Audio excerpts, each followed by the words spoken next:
नमस्ते मित्रों, मैं हूँ वैद्य जनिशा। आप सबका हमारी YouTube चैनल पे स्वागत है। आज हम देखेंगे कि आपके शरीर में अगर कफ दोष बढ़ा हुआ है या फिर आपकी कफ प्रकृति है और आप कफ से रिलेटेड कोई भी व्याधि से परेशान हैं, तो इस बढ़े हुए कफ को कैसे शांत किया जाए या फिर इसकी चिकित्सा आप कैसे करवा सकते हो। हमारे शरीर में वात, पित्त और कफ ये तीनों दोष रहते हैं। इसके बारे में हमने हमारे फर्स्ट वीडियो में देख लिया। अगर ये तीनों दोष साम्य अवस्था में रहते हैं तो हम स्वस्थ रहते हैं, लेकिन अगर इसमें संतुलन बिगड़ गया तो हम बीमार हो सकते हैं।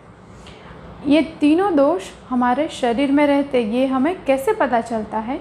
तो इसके कार्य से हम पता कर सकते हैं। जैसे हम चलते हैं, बोलते हैं, खाना खाते हैं, हमारे शरीर में ब्लड सर्कुलेशन होता है या फिर हम सांस लेते हैं, तो ये सब चीज़ें वात की वजह से होती है। ये सब शारीरिक क्रियाएं जो है वो वात की वजह से होती है। इसके अलावा हम दाल, चावल, रोटी, सब्जी ये सब खाते हैं, तो इसमें से हमारे शरीर की 7 धातुएं बनती है, जैसे रस, रक्त, मांस, मेद, अस्थि, मज्जा और शुक्र। तो ये जो काम है रूपांतरण का, ये काम है पित्त का। कफ का जो काम है वो है शरीर को स्थिर बनाए रखना। अब आपको कैसे पता चलेगा कि आपकी प्रकृति कफ प्रकृति है या नहीं? तो कफ प्रकृति वाले व्यक्ति जो है उसके शरीर में वात और पित्त की कंपैरिजन में कफ दोष ज़्यादा रहता है। इन लोगों का जो शरीर है वो मजबूत होता है। इन लोगों का शारीरिक बल वात और पित्त की कंपैरिजन में अच्छा होता है। ये लोग लंबे समय तक काम कर सकते हैं। कफ जो है वो बनता है पृथ्वी और जल महाभूत से, तो ऐसे लोगों की स्किन है, बाल है, ये सब स्निग्ध रहते हैं। ये लोग शांत होते हैं और ये लोग हर काम धीरे धीरे करते हैं। इन लोगों को किसी काम में जल्दबाजी नहीं होती। आयुर्वेद में 20 प्रकार के कफ की व्याधियाँ बताई गई है। आपके शरीर में अगर कफ दोष बढ़ता है तो ये सब लक्षण देखने को मिलेंगे। जैसे तृप्ति है, यानी शरीर में बिना खाए ही हैवीनेस लगती है, पेट में हैवीनेस लगती है।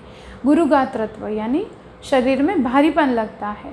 तंद्रा, निद्रा आधिक्य यानी नींद ज़्यादा आती है, आलस आदि रहती है, काम करने की इच्छा नहीं होती। स्थूलता यानी मोटापा। इसके अलावा शैत्य यानी इन लोगों से ठंडी बर्दाश्त नहीं होती। इसके अलावा है कंडू यानी खुजली आती रहती है। कफ जो है वो बहुत पावरफुल होता है, तो इसको जीतने के लिए इसकी चिकित्सा शत्रुवत करनी होती है, यानी कि शत्रुवत इसे जीता जाता है। तो कफ को कम करने के लिए हमें कौन से रसों का सेवन करना है? तो कफ को कम करने वाले जो भी 3 रस है, जैसे तीखा, कड़वा और कसेला, तो ये हमें ज़्यादा लेना है। और जो भी रस कफ को बढ़ाते हैं, जैसे मीठा, खट्टा और नमक, तो इसको हमें कम से कम मात्रा में लेना है। कफ को कम करने वाली जो भी औषधियाँ हैं तो वो उष्ण और तीक्ष्ण स्वभाव की होती है, जैसे शुंठी है, मरीच है, पिपली है, लौंग है, अदरक है। तो इन सब का इस्तेमाल संभल के करना है और किसी आयुर्वेदिक वैद्य की निगरानी में ही करना है। किसी वैद्य की सलाह के अनुसार ही लेना है। अपने आप से कोई भी मेडिसिन नहीं लेनी है।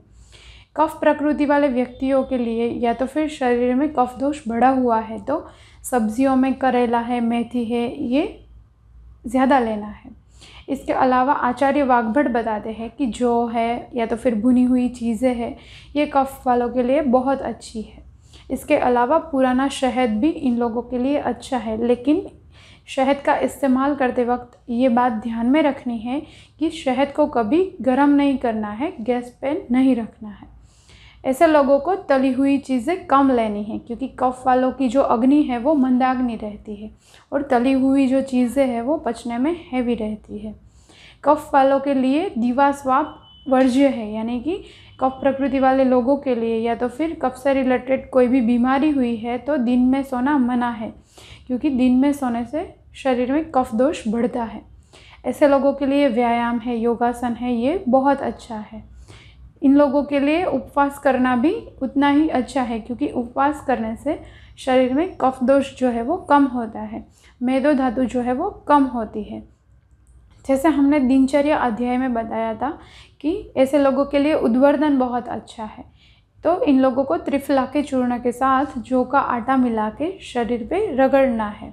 तो इससे क्या होगा कि चिकनाहट जो है वो दूर होगी और उद्वर्तन के बारे में बताया गया है कि उद्वर्तनम कफहरम मेदसः प्रविलायनम, यानी जो उद्वर्तन है ये कफ दोष को कम करता है और मेद धातु को कम करता है, यानी स्थूलता को कम करता है। आगे हम देखते हैं कि बढ़े हुए कफ को शरीर से बाहर निकालने के लिए कौन सा पंचकर्म करवाया जाता है। तो इसके लिए वमन कर्म करवाया जाता है। वमन कर्म में क्या किया जाता है कि आयुर्वेदिक औषधियाँ देके इस बढ़े हुए कफ को शरीर से बाहर निकाला जाता है। तो वसंत ऋतु में आप वमन कर्म करवा सकते हो और ये पंचकर्म आपको अपने नज़दीकी आयुर्वेदिक सेंटर पे करवाना है और किसी आयुर्वेदिक वैद्य की निगरानी में करवाना है। आगे हम देखते हैं कि कफ से होने वाली व्याधियों से बचने के लिए हमें क्या करना है।